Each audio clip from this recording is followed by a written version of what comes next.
எல்லாருக்கும் வணக்கம். நம்ம இப்ப எந்த படத்தோட ரிவ்யூ பார்க்க போறோம்னா, வெஞ்சன்ஸ் படத்தோட ரிவ்யூ தான் பார்க்க போறோம். இந்த படத்தை யாரா டைரக்ஷன் பண்ணியிருக்காங்கன்னா, நம்மளுடைய காளி அசோக் அவர் தான் வந்து இந்த படத்தை எடுத்திருக்காங்க. இது யாரோட லீட் ரோல்னா, நம்மளுடைய அபர்நாத் மேம் தான் வந்து இந்த படத்துல நடிச்சிருக்காங்க. ஒரு ஒன் விமன் ஷோனே சொல்லலாம் இந்த படம். அதுக்காக இங்க நல்லா இல்லைன்னு நினைச்சிடாதீங்க. சரி, படத்துடைய கான்செப்ட்டுக்கு போலாம். படத்துல என்னடான்னா, இவங்க வந்து ஒரு அநாத ஆசிரமத்துல வளர்ந்து வராங்க. இவங்களுக்கு வந்து கலெக்டர் ஆகணும்னு சொல்லி ஒரு ஆசை இருக்குது. அதனாலயும் கலெக்டருக்கு யூபிஎஸ்சி எக்ஸாம் படிச்சு கலெக்டரும் ஆயிடுறாங்க. அடுத்து என்ன நடக்குதுன்னா, ஒரு மாவட்ட செயலர் வேற போயிருவாங்கல்ல, மாவட்ட ஆட்சியரா. அதுல போயிட்டு என்ன பண்றாங்கன்னா, அங்க மாவட்டத்துல நடக்கக்கூடிய விஷயத்தை எல்லாமே தட்டி கேட்டுட்டு இருக்காங்க.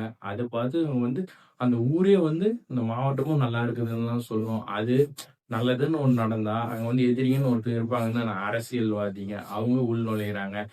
வேணி வேணி வேணி அவங்க படத்திலேயே அவங்களுடைய பேர் வேணி. எதுக்கு நல்லதுக்குனாலும் வேணி, கெட்டதுக்குனாலும் வேணி. அரசியல்வாதிக்கு அவங்க கெட்டவங்க, மக்களுக்கு அவங்க நல்லவங்க.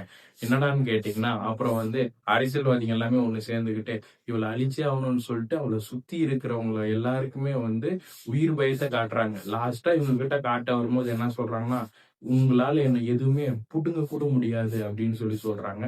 அப்ப பார்க்கும்போது என்னடான்னா, ஒரு பொண்ணா இருந்துகிட்டு இவளுக்கு எப்படி இவ்வளவு தைரியம் வந்துச்சு? அவளுக்கு கவர்மெண்ட் போஸ்டிங் இருந்தா, ஒரு மாவட்ட ஆட்சியரா இருந்தா என்ன வேணா பண்ணிடலாமா? அப்படின்னு சொல்லி நினைக்கிறாங்க. தப்போ பொறாமையே ரெடியூஸ் பண்ணிட்டு வராங்க. ஒரு அரசியல்வாதி செய்யக்கூடிய வேலையே ஒரு மாவட்ட கலெக்டரா இருக்கக்கூடிய வேணி வந்து பண்ணிக்கிட்டு வராங்க. ஒரு நல்லதுன்னு ஒண்ணு பண்ணா இவங்க கெட்டது பண்றதுக்கு இருந்துகிட்டே இருப்பாங்க. இந்த ஒன் மேன் ஷோ நான் சொன்னேன் பாத்தீங்கன்னா, அதுக்காக தான் படத்தினுடைய டைட்டிலே வெஞ்சன்ஸ்.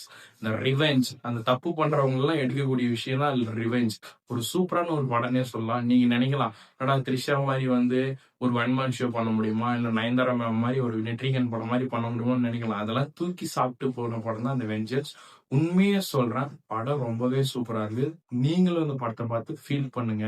பாய்.